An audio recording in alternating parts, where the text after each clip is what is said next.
All right. Well, good evening, ladies and gentlemen. Welcome to this week's episode of Roundabout Sports, presented by Interstate 70 Sports Media, where our passion is our profession. Thank you so much for tuning in, folks. It is episode 135 here on June 18th, 2025. I'm the Maestro, Jeremy Carp, alongside the fabulous Babs herself. How are you, Hi guys, Babs? I'm good. How are you? I am doing pretty good. So, what's interesting is I'm going to have to. I find this funny. We were going to talk about the NBA Finals, and I'll delve into it a little bit, folks. But in response to me telling Babs, like, this would be a good idea covering the NBA Finals for a little bit, she goes, well, what's Larry Bird up to these days? That about told me everything I need to know. Yeah, I think the last time I watched basketball, Pippen and Jordan were still playing together, and I think So Michael Jordan was, yeah, just a little bit younger than what he is now. exactly. So right now,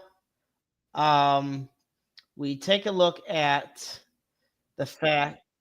Well, give me 1 second. So the right now the Pacers are taking on the Oklahoma City Thunder in the NBA Finals, and the Thunder won Game 5 by the score of 120 to 109. Now they take a 3-2 series lead, and Jalen Williams dropped 40. But the biggest takeaway for me was the fact that Oklahoma City forced 23 turnovers. Now, for a team as talented as the Pacers, especially with the gauntlet they've run, to force 23 turnovers is actually insane. And the Thunder came up with 15 steals, forced two backcourt violations, and a 24-second violation. Meanwhile, the OKC only committed just 11 turnovers. So this is the thing. It felt, a lot of times in any sport, the least amount of mistakes you make is the difference maker. In football, it's usually the fewest penalties. In baseball, it's fewest errors. NBA, it's also a lot of it goes down to fewest turnovers and capitalizing on your scoring opportunities. There was a time period where Indiana committed four consecutive turnovers, which led to a 10-0 OKC run and took about 90 seconds off the clock. Yeah, it was absolutely brutal in game 5 if you were the Pacers. And this is a team that went through the Celtics. They had to go through the Cavs, they went through the Knicks to get to this point.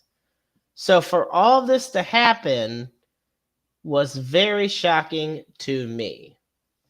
Um Before we continue into our coverage of a lot of events that have taken place this week in the world of sports, I wanted you all to know that Roundabout Sports is available on all streaming platforms, included but not limited to Spotify, iTunes, iHeartRadio, Amazon Music, Pocket Cast, and anywhere else that you happen to stream your shows.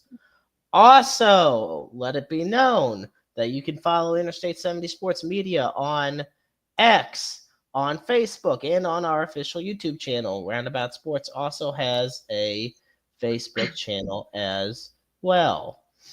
Um, And Interstate 70 Sports Media will be in Caledonia, Missouri this Saturday for Jason Isringhausen and Andy Bennis. So that's going to be really exciting. So I hope you guys can come out and see me and my friends at A Boy's Dream card shop. And they are amazing. And we love Brad and we love Justin over there. And we hope to see you guys out there. yeah, I was going to say, I have a little poster for those tuning in on the audio visual version of our Yeah, show. there it is. That's the, great. Yeah, the it's from 2 to signing 4 p.m. And that is taking place at a Boys Dream Hobby Shop in Caledonia, Missouri. Proud sponsor of Interstate 70 Sports Media. And I want to thank everybody for their support for a Boys Dream Hobby Shop. We here are all about supporting local. So to see you all go out there and support local businesses, that's what means the world to us. With that, I'm going to continue now because, folks, my fellow Canadians, our long national nightmare continues. I'm saying that for two reasons. A, I'm not even Canadian. Like, what the hell? But I'm saying that because last night, the Florida Panthers won their second consecutive Stanley Cup against the Edmonton Oilers, which brings the Canadian Stanley Cup drought up to a resounding 34 years. I never thought that's crazy for me. The fact I am 30 years old. That is really insane to me, especially like Calvary or somebody like that. Come on now. Well, let me keep in mind, it's not like Canadian teams don't make the finals over the past 25 years. Like, I'm trying to put in. Oh, give me 1 second. So, and it's crazy because the Montreal Canadiens have made 35 appearances. In fact, yeah, they have the most appearances and cups of all teams, but they have not won since 1993, which remains the last time a Canadian team has won the cup. Which, if you want more irony in all this, I get such a kick out of this, Babs. It is also the last time the 1993 Canadiens are the last team in hockey to have a team completely made up of North American players. Now, before the big expansion and everything of international hockey, as far as having more foreign players on your teams. Now, meanwhile, you take a look at these Stanley Cup champions. These past few years, you had the Panthers the past 2 years beating the Oilers. You had the Golden Knights. You had the Avalanche. You had the Lightning 2 years in a row. You had some team called the St. Louis Blues in 2019. You had the Capitals, Penguins twice in a row. The Blackhawks, the Kings, Blackhawks, Kings again.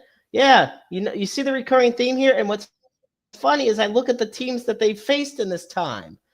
Teams like the Calgary Flames, the Edmonton Oilers, the Ottawa Senators, the Vancouver Canucks, the Montreal Canadiens.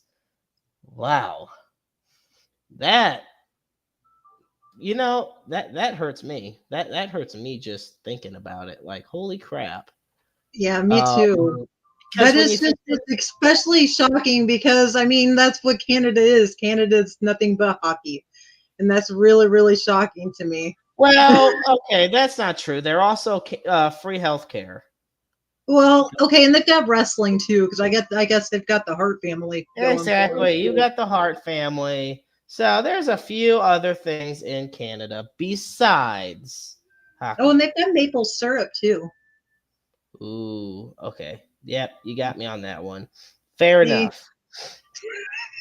Now, I will have to say one thing about having these shows posted on Spotify and other places later is because live updates get very weird.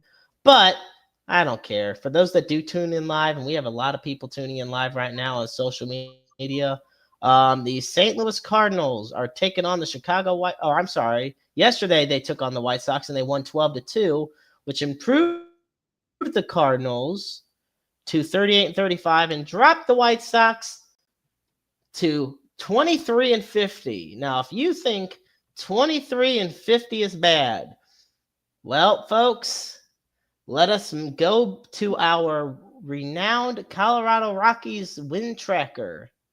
And there ain't many to track, so let's just look. And the Rockies are at 16-57. Oh, sweet mercy. They're literally going to lose over 60 games before the end of the month. It is Yeah. June. Hey, see, we could always be worse. Yeah, you know what though? This is my thing. I mean, I will say I was kind of expecting that to be our season, honestly. I am not even kidding you. I was thinking that was going to be our season this year. My expectations were never that low. I will say that much. I never had it low enough to where I felt we really were going to be at the bottom of the barrel, because that I is bottom mean, of the barrel. I guess I set my expectations low for a reason, just so I didn't have heartbreak, I guess. Just so I could be like, well, I guess that's kind of what I expected. But I guess they're doing better than I'm so glad that they're doing better than what I thought though. Like that's Oh shocking yeah. too. Well, and you take a look at what the NL wildcard standings are right now. So we're going to take a look at it. And we're just going to go to the National League. We can go look at the American League later. But right now, the division leaders are the Cubs, the Mets, and the Dodgers. Now, top three teams for the wild card. You have the Phillies, the Giants, and the Padres. Now, the Phillies are right on the necks of the Mets as far as division standings go. Giants and Padres are also not too far behind the Dodgers. Then you have, as far as the teams that are in the hunt, you have three NL Central teams right next to each other, neck and neck. That being the Brewers, the Reds, and then the Cardinals. I look at who the Cardinals have in store next. This to me, and I want to give a big shout out and credit to Scott Plaza from I-70, because he had written about this series against the White Sox being a must sweep. And I can understand that, because if you look at the next two series the Cardinals have, St. Louis takes on Cincinnati in a 3-game set. And then they got Chicago, the Cubs. So they go from playing the White Sox, to playing the Cubs for a 4-game series. Then they go at Cleveland and then they have 1 game against Pittsburgh to end the month, but then that kicks over to the next month. And then once again, you got a 3-game set on the 4th of July weekend against the Cubs. So you are having some pretty intense rivalry series coming up. And if you're the Cardinals, you have to beating good teams is great. You need to beat the team. You need to beat the bad teams. I think that's one thing that was always the Cardinals' crutch the past couple seasons, was that they always would play good against really good teams, but then the bad teams would come in and somehow just kind of sweep the rug out from under them. Honestly, I'm kind of glad that we have the schedule that we do, because we can make up some games from the Cubs if we win this weekend or next week. And I'm really not too worried about the Reds either. Honestly, Reds fans are kind of in the same boat we are, kind of with their management, I guess. And I I think we'll be okay. Honestly, I think we'll make up some games, and honestly, we might be closer to first place by the end of it. Well, and you take a look at the NL Central standings right now. The Cardinals are the Cardinals and Reds are tied for 4th, or I guess for 3rd, however you want to look at it. There's 7 back of Chicago. But the difference is the Cardinals are 5-9. I'm sorry. They're 5-10 in the month of June. Which is a complete 180 of what the Cardinals were last month when they went on their insane hot streak. And the Brewers are 6.5 back of the Cubs, And the Cubs are 6-4 in their last 10. The Cardinals are 3-7. So once again, it ties into Scott's thing about, look, this might very well be a must-sweep series for the Cardinals.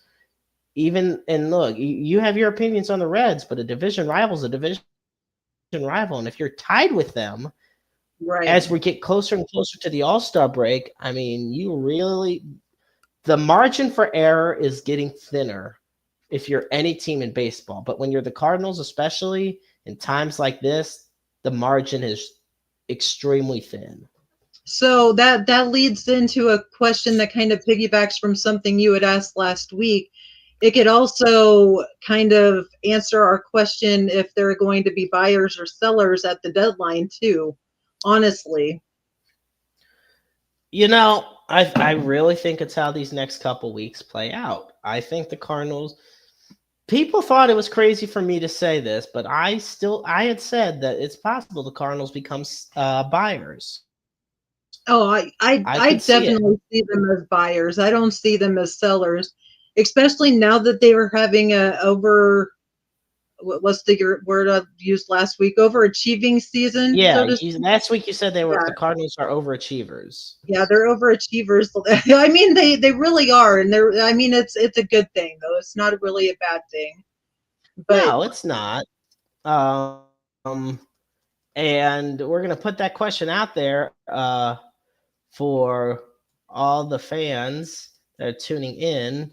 If I could just spell it right, there you go. If you think the Cardinals are overachievers, which I think is a great way to symbolize the season. I mean, you would think 38-35 isn't anything spectacular, but bounce back the past two seasons, what this team was at, I think it is really something. I do too. This whole season's just been really kind of something in itself, and it's been nice to watch. It's been very heartwarming, so to speak. It has been. I've enjoyed it, especially with the Cardinals. Um, Emergence of a lot of young guys on the team. Now, here's something I wanted to say about St. Louis before we move on. When it comes to the Cardinals, um, and this is a lot of people. Derek Gould had talked about this. Right now, among all like infield and outfield all position players, basically, only one Cardinal is within the top 5 in All-Star voting. Brendan Donovan. He is, as of yesterday, ranked 4th among qualified second basemen in the fan voting. Excuse me.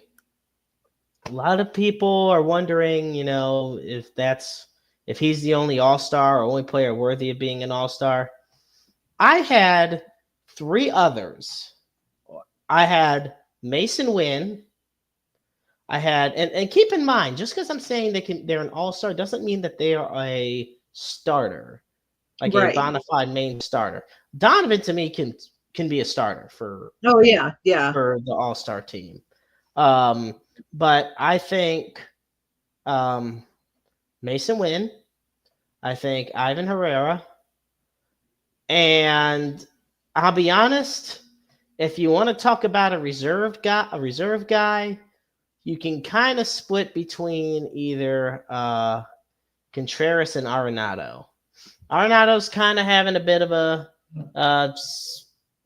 average season. I'm not going to say he's having a bad year, but it's just nothing spectacular. Well, But I think that leaves the question. That leaves the question. Do you think he'll be an all-star just because it's Arenado? sometimes that happens. I mean, look at Mike Trout. Mike Trout's basically Right, an all-star honestly. because Well, he's I Mike mean, and Trout. who else were the Angels going to send?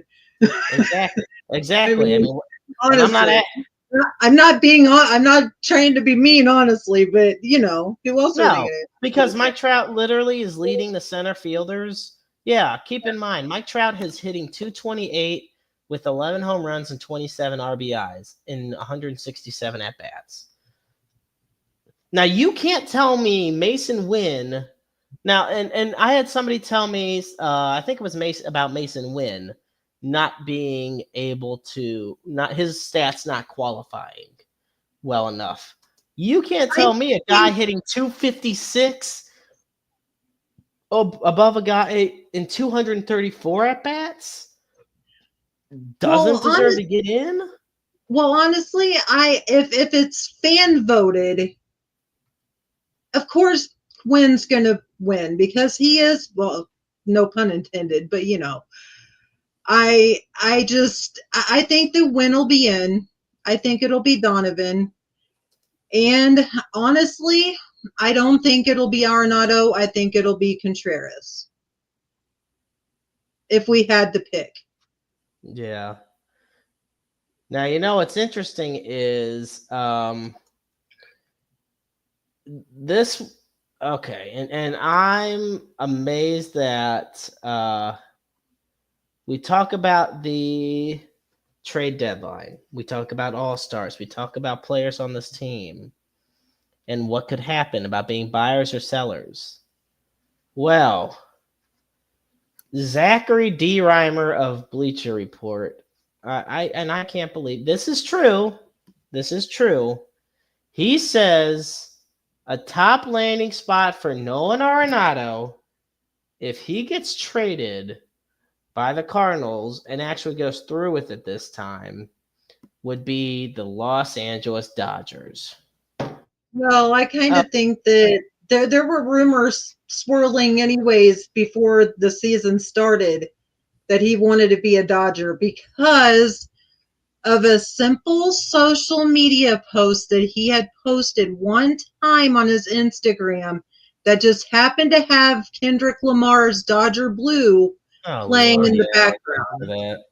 That was the video that started it all. And that was the video that started with the whole, oh my gosh, she wants to be a Dodger thing. No, Kendrick Lamar is his favorite rapper. And he listens to him a lot whenever he is working out. And right. Yeah, so I think it's kind of, but honestly, if it came down to it, I would be okay with it only because he would be there with Edmund, but I wouldn't because it's the Dodgers and screw the Dodgers. So, well, this is another thing about the whole situation is, back in July of 2023, the Cardinals and Dodgers were talking about trading Arenado. St. Louis was well out of playoff contention at that point, which is actually ass to think about for being in July. And the Dodgers were showing interest in Arenado.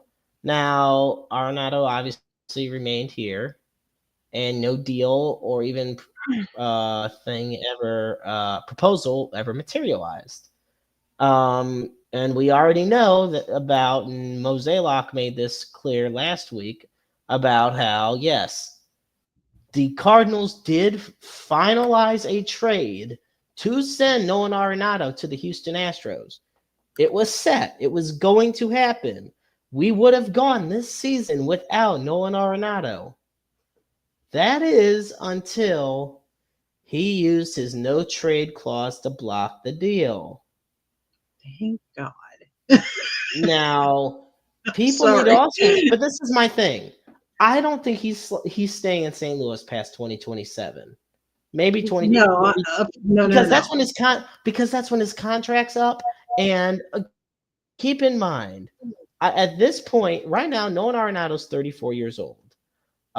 He's going to turn 35 next April. I don't see him I just don't see him staying in age 36, 37 with the Cardinals. No. And honestly, I don't think Nato as a whole will be in baseball for that long. And I mean that because I feel like this will be his last team that he's with. I have a feeling that I know that I hate to say this, but I know that he's probably feeling like he's got more baseball in him, but it's almost time for that to happen, for him to ride off to the sunset. Because, I mean, he is, over 35. Well, he will be over 35. And in baseball years, that's, almost 90. And I don't mean that in a mean way either. No, I totally get that. And I mean, this is the thing. What if Arenado does end up becoming a Dodger? Let's not even say this year, but within the next 2 years. What if the Cardinals end up trading Arenado away? Who would the Cardinals get as the return? Edmund.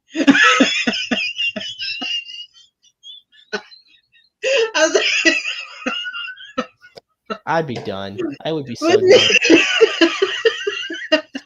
I mean, If that really was what the trade was. oh my gosh, could you imagine? It would just be like, I don't know. Has anything ever happened like that before? Ever? It probably has, but it sure as hell hasn't happened since Sure. I last remember. But oh my gosh. Well, I do remember the team trade of some, like, I think the Twins were here and they had a trade because I guess both teams were there and they didn't want to like have anybody flown in from anywhere else. So they were like, "Hey, you guys are already Yes. here." I remember that. Yeah. That if that says anything about our front office, if that I don't know what does, because if they don't even want to go out and find people, they just want to get the people that are already in the baseball or already in the stadium. Oh my gosh. Exactly. So I want to move on now from the Cardinals. First off, folks, thank you all for tuning in to Roundabout Sports. I'm the Maestro Jeremy Carper alongside the one and only Babs herself. Now, Babs, on a quick side note, we're gonna pivot big time from we got a bit of an update from the world of wrestling. As last Monday night on Raw, Liv Morgan suffered an injury, and you were telling me that you have more details in regards to that injury and what it means going forward. Yeah, they had to stop her match on Raw because she suffered a dislocation of her, I think, elbow, I believe.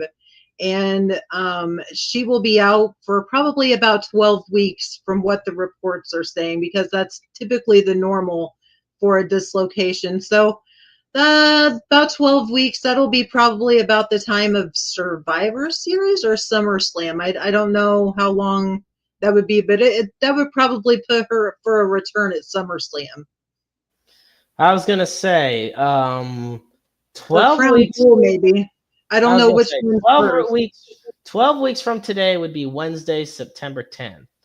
So But she's missing that would SummerSlam. probably be Crown Jewel then, because I Yeah, think they that's, probably have her a crown jewel or something like that. And well, I mean, if they're able to go over there. yeah, that's a whole nother thing. And Yeah, look, with everything going on, who's Vince McMahon gonna collude with to buy back WWE? I know. That's uh kind of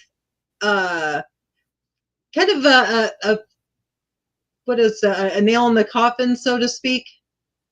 Yeah. Yeah. Yeah, Oh, that's a touchy subject all around, but they might not get Crown Jewel in this year, so that's going to be interesting to find out. no, I agree. We'll definitely. And you know what's interesting? A Yahoo Finance reporter suggested TKO may be looking to sell WWE.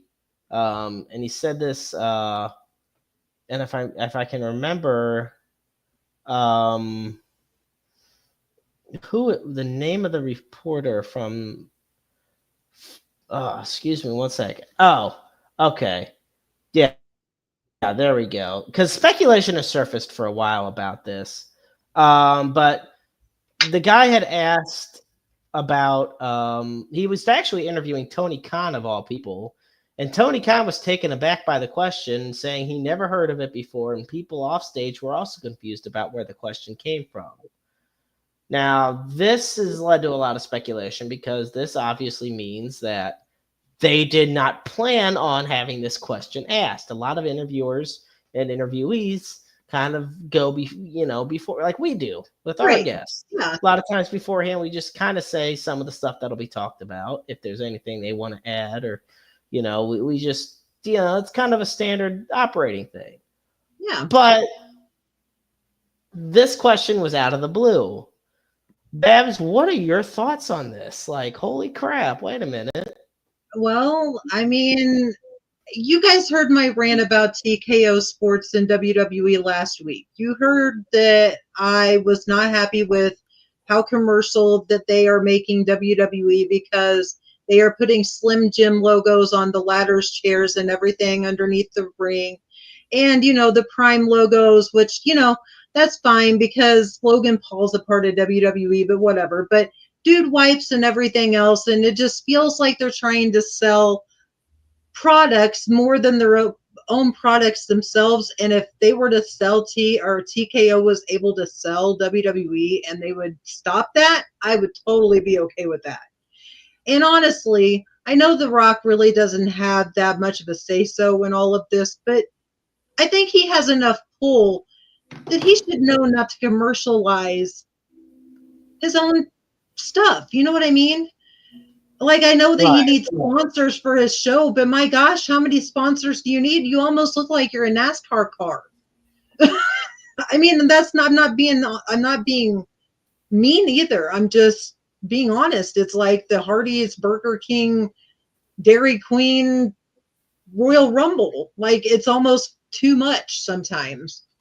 Well, what's funny is that apparently Vince McMahon, and this has been confirmed by literally the head of the company I'm about to name, but Vince McMahon apparently tried to buy a controlling interest in Bare Knuckle Fighting Championship.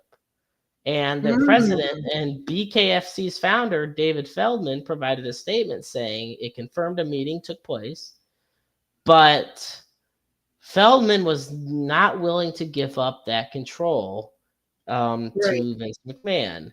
And he says, he understands where Vince is coming from as far as wanting a controlling interest in a company in entertainment and sports. But yeah, Feldman was not one to budge. Well, let me ask you this: how do you feel about Triple H's run with WWE right now?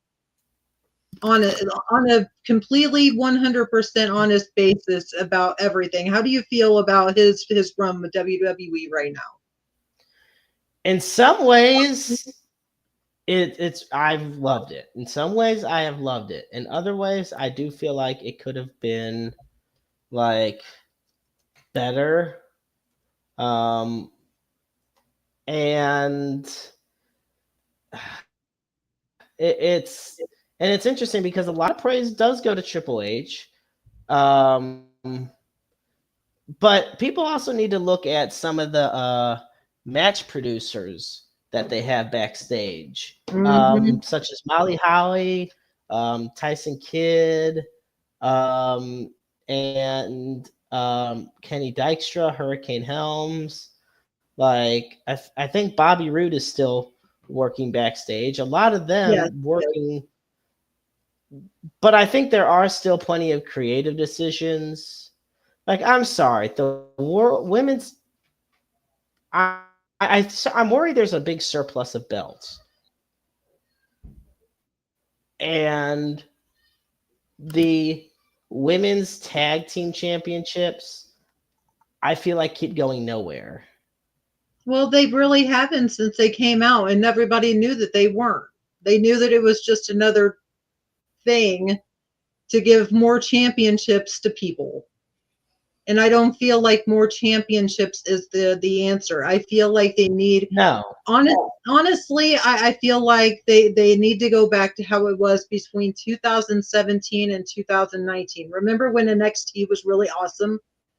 Remember when everybody the It show was NXT and everybody wanted to see Triple H's kids? I feel like there's too many of Triple H's kids now. I feel like there's too many of them, and I feel like everybody's just getting lost, and everybody's pretty much the same cookie cutter persona. Some gimmicks have thrived, others have failed. I like this one. What Rap Sheet was saying here. He says, WrestleMania could have an entire card of title matches and not one non-title belt match could take place. And he's Honestly, absolutely for right. 2 nights. Honestly, and for 2 nights they could do that. They could do the Raw ones and then they could do the SmackDowns. I totally agree with that. Yeah. Okay. Oh yeah, right. Yeah, well, yeah, and NXT too. I Yeah, totally forgot about NXT. them. I saw that comment. I was like, "Ooh, NXT. That's true too." So they added all their I titles. I miss the gold and black NXT days. I really do miss them because that was when it was thriving and it's like I said, they didn't have a surplus of like 900 people just in a revolving door. And that's exactly what I feel like WWE's become now. I feel like it's become a revolving door. Like they don't Right. build up any superstars anymore. It's just who's going to sell the most merch that day, and then there you go, on your way now. Yes. I think the product placement has also gotten just absolutely terrible. I Yes, do I me do too. reiterate your point that you have said. I don't mind a couple ads here and there. I'm not talking about commercials either, folks. I don't mind a couple ad placements here or there. And I will say this, I do like what Vince always said about the ring being a sacred ground. Like, and he felt it should have been left plain. Like, I do like and I respect agree that. because I feel like I'm watching a UFC fight sometimes, like with all the little bitty ads going around everywhere, and it's just I don't know, it just rubs me the wrong way. Like that's not wrestling. No, it's not. I get that. You know It's what still else real to isn't? me, damn it. It's still real to me, damn it. Yeah. Now you know what isn't. You know what else isn't wrestling? Um, the UFL. That's I knew I'd find a good way to segue into the UFL because once again, folks, we're talking about championships here. And believe it or not, even though St. Louis wasn't in it, the UFL did have its second season championship game just a few days ago. Um, now, the league's overall attendance this season declined by 5%, according to Sports Business Journal. In fact, 7 of the 8 home markets had their attendance drop. For the markets, Arlington, Birmingham, Houston, and Memphis had fewer on average than 10,000 people a game. Meanwhile, the league's TV viewership also declined by almost 200,000 people from last season. That said, CEO and head of the company, or one of the heads of the league, Russ Brandon, made it clear it's coming back next year. And he says we're not shying away from the ratings, and we remain confident, and it's something higher ratings that we're running towards. Yeah, it's funny because you know Well, let me reiterate a point that I had made a few weeks ago that I feel like the UFL, or I'm sorry, the XFL, that's what they are, and that's what they'll always be. Okay, just the XFL. And I feel like COVID killed the momentum for the entire league, honestly, because St. Louis had a huge following for that. And I don't know how the attendance has been recently, but I know the games that I went to, they were packed. It was packed, and honestly, and it's like I said, COVID killed it. I feel like. COVID was a big damper on the whole league. I mean, it caused the XFL basically to shut down the Mm-hmm. original the second original XFL. Then you had Right. the XFL and USFL starting separate seasons, and then they decided to merge and form the UFL, and then we got 2 seasons so far of the UFL. Just hoping season number 3 even happens. And my issues with the attendance dropping was this year the UFL was better prepared, or should have been better prepared.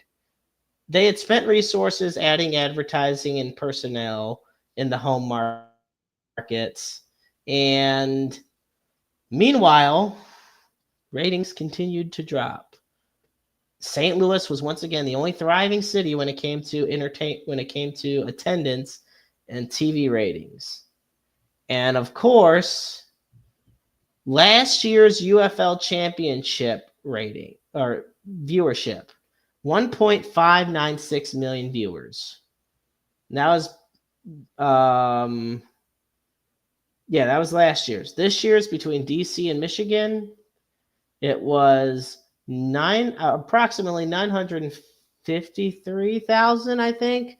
It was fewer than a million people tuned in to watch the Defenders beat the Panthers. And keep in mind, I want to tell you about what the game was, like what the result was.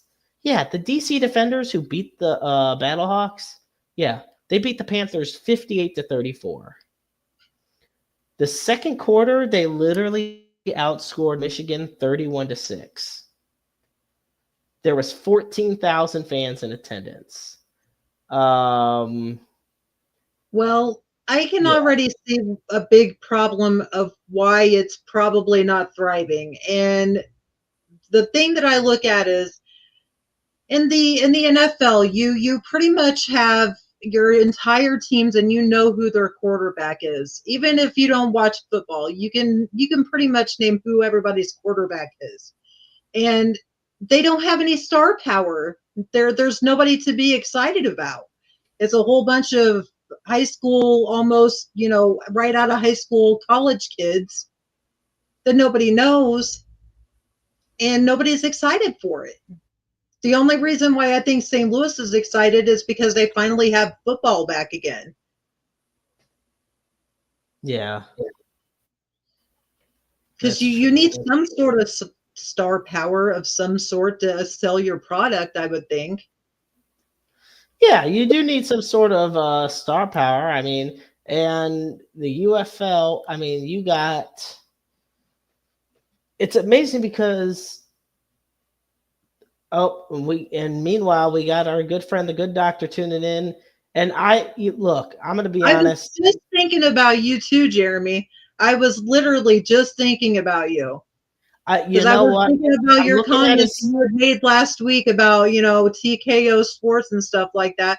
Do you know anything about that? Well, I like what he says about college football is a much better game overall with more talent. This is my thing. I love going to Battlehawks games, but there is an energy around college football wherever you go that just can't be duplicated. So I can totally go with that. And I agree with that too, because at least with college football, you're getting NFL prep guys that are, you'll follow later on in life. Because I mean, with no offense to the XFL branded people, but honestly, what did they do after they leave there? Yeah, I mean, well, he says here these guys are either washouts from the NFL or never has-beens. Right, yeah. Oof. Yikes. I mean, you got guys like AJ McCarron, like Max Eugen. There's a lot of good players in the UFL, a lot of talented players, a lot of guys who thrived in college, but did not get to the NFL. And yeah, there's ones that just, are there. Yeah, but is that enough to sell a stadium full? Only in St. Louis, and I mean, apparently. But everybody just can't be a St. Louis, though. I mean, no, Memphis averaged maybe 5,000 fans a game. We talked about relocations. It may keep lights on, but it's not going to keep the team in the city. Right. Or, players on the field, because I'm assuming they get paid, right?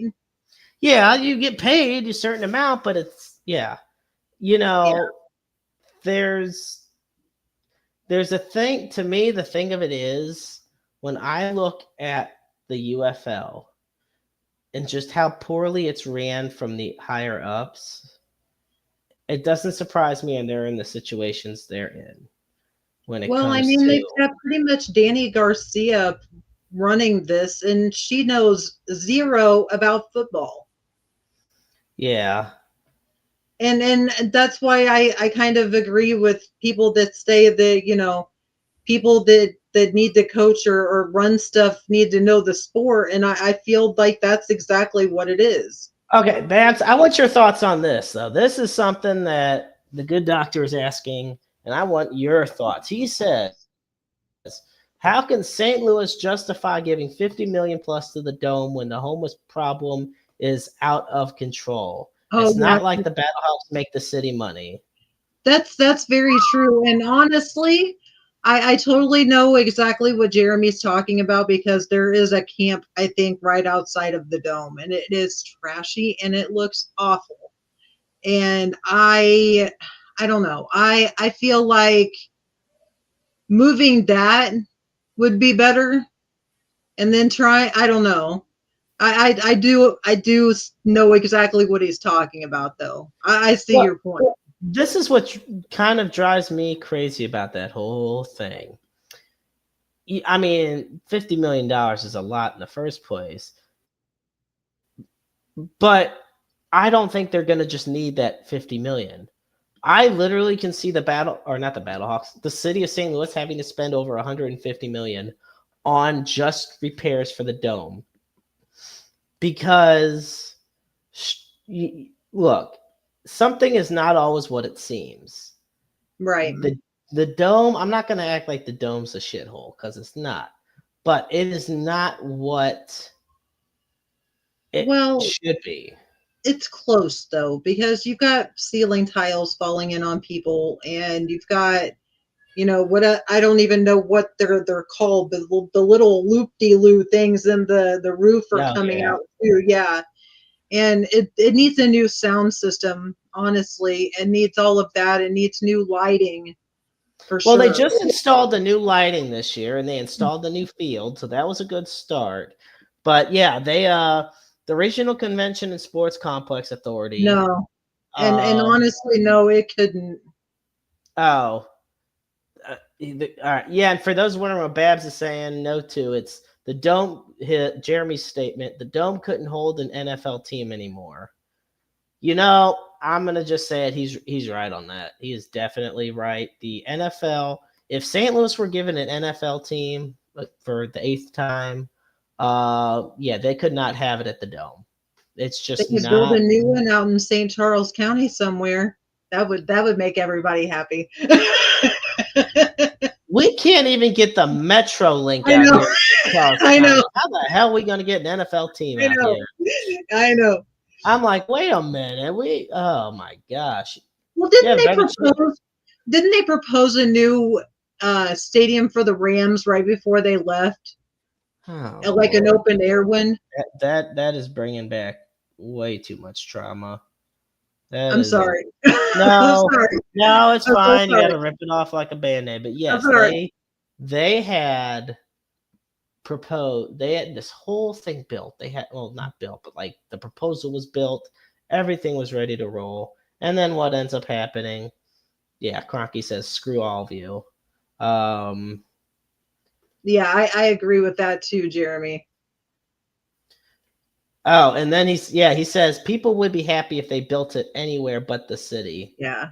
Well, I mean, maybe that's an interesting one because I just know that it's them not building it in the city that led to the Cardinals leaving back in 87. But of course, it's 2025. Oh, gosh.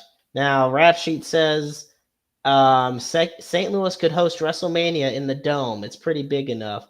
Let me tell you something. I'm gonna be straight honest with you. Seating, they can house almost 70,000. In fact, the most they've ever had of people in that dome was 101,000 for when the Pope was in, John Paul II. But I'm I going to tell remember you that something right actually. now. There is no way in hell they're going to put WrestleMania in the dome in the state that it's in. Maybe even if the dome, maybe at all. Poor Like Kendrick Lamar was just there last weekend. I'm so I, sorry, Kendrick. I could see it being held at Busch Stadium before I see it being held That would be interesting. That before would it be would be held at the Dome. They held the Royal Rumble at the Dome. I look. Hey, I we don't got want a Rumble one time. Let's live a little. look. He says St. Louis will never get a Mania. I'm holding out hope for one day, but I do know it's never going to be in the Dome, and that's okay. Give it. God, can you imagine an outdoor look? If they had it in freaking Caesar's Palace or whatever, where JR was wearing a toga, then we can get freaking. Oh, I love this comment. He says, I could be. Damn. The good doctor says, I could see it being held in hell before St. Louis. Well, okay, so Damn. what happened to the Rams money? Oh, boy. Okay. So. I'm sorry, is this another Band-Aid? Because No. sorry, No. No. Okay. So the Rams settlement money was divided between the city of St. Louis, the St. Louis County, and the Regional Convention and Sports Authority. The total settlement was $790 million. okay. The city received the largest share, and it was increased as far as due to the interest and everything. But Right. the city's initial share was 280 million, which eventually grew to about 300 million. The county got about 169 million. The sports authority got 70 million. And then 30 million was allocated for the expansion of the America Center. And so that's So where they the didn't money upgrade went. it. So they didn't upgrade it. They just added new stuff to the old stuff. And the 50 million will come from Rams money. And this is the thing. What is a lot of people are talking about especially after the tornadoes have hit in St. Louis, talking about using some of that money to help with a lot of the families that have lost their homes. And sadly, some have lost more than that, lost other family and friends. They've talked about it for the homelessness situation. There's a lot of things that money can be good. First off, I think that this was the definition of a settlement. The city of St. Louis, or St. Louis in general, could have gotten about $1 billion or plus dollars out of this. The amount of illegal just activity that took place with the relocation of the Rams. I mean, yeah, they could have. Nobody in jail or fired for that. Like nobody But they got stole anything. because they didn't want to pursue it anymore, and they'd take the money. They thought the 790 would solve all of our problems, and it won't because there's so many problems to deal with. And meanwhile, there's been disagreements and delays in finalizing spending for the city, discussions about how to utilize the funds. Now, the county, St. Louis County, has used a lot of it for road construction, like for infrastructure and road projects and stuff. Which is needed because their potholes are like, boulders in the middle of the road and it's awful.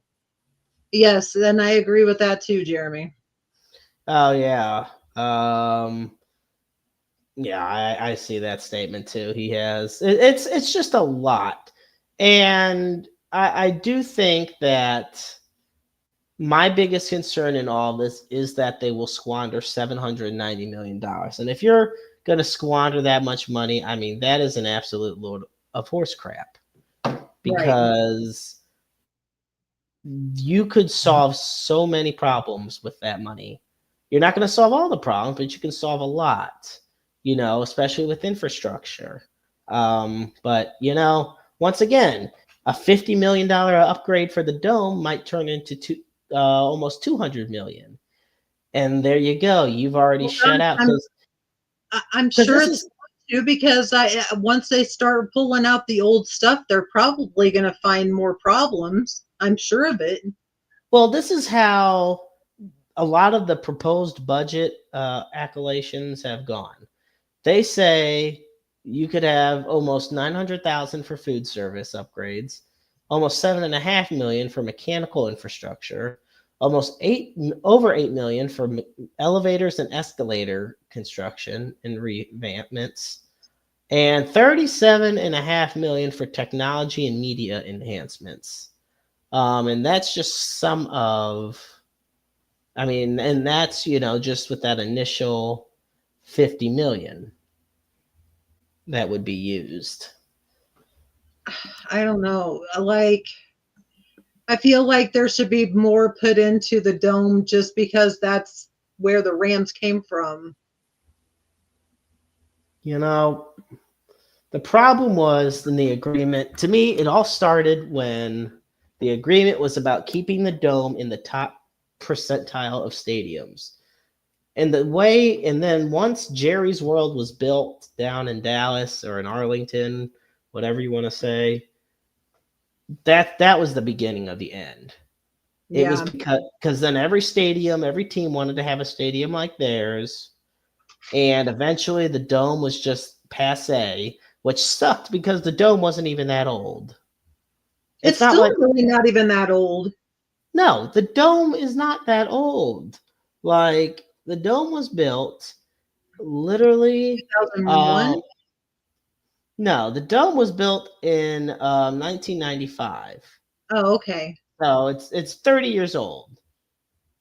And I mean it yeah.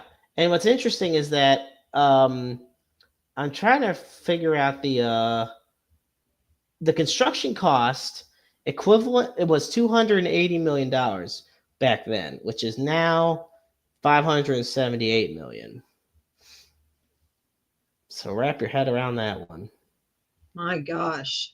Inflation at its best.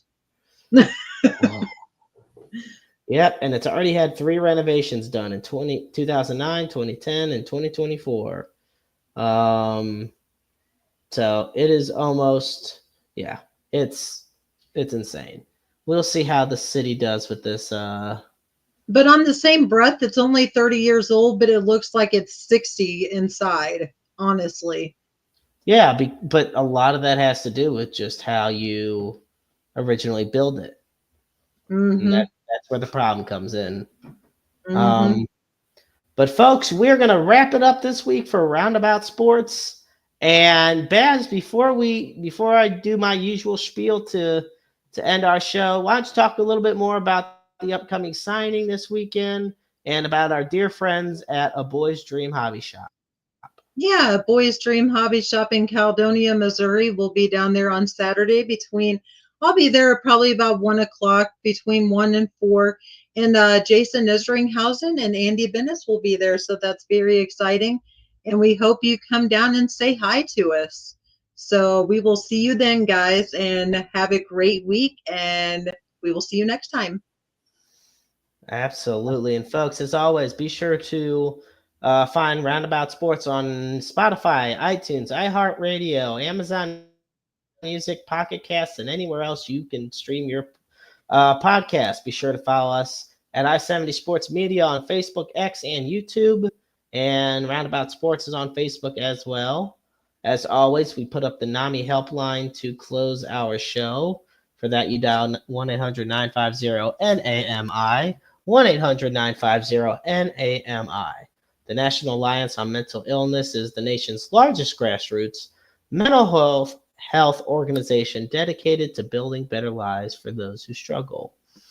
And we always put up the Suicide and Crisis Lifeline at the end of our show. And for that, you dial 988. The line is open 24/7, 365, 366 on leap years. Understand you're never alone in this world. There's always somebody out there who loves you, who cares about you, who wants nothing but the best for you. Um, We all go through struggles every day, through trials and tribulations, and the feelings are always valid. Your feelings are valid and you matter. But you don't have to travel these tough roads alone. You are just a phone call, text message, and email away from that life-saving moment for you. And you could also be the listening ears and watchful eyes for somebody else in need as well. Once again, I want to thank Babs. I want to thank all of you for tuning in this week. A lot of great, a big audience for this week, and we look forward to next week for episode 136 of Roundabout Sports. And until then, I'm the Maestro Jeremy Carp, and she's the fabulous Babs. And remember that life is a book full of empty pages just waiting to be written in. Make your lives worth reading. Good night, everybody.